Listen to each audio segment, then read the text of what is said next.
సాంబ శివ నీదు మహిమ ఎన్నటికీ తెలియదాయే హర హర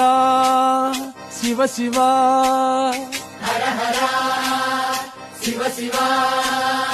గంగా జలము తెచ్చి నీకు అభిషేకము చేతునంటే మరి గంగా జలమున చేప కప్పల ఎంగిలంటున్నావు శంభో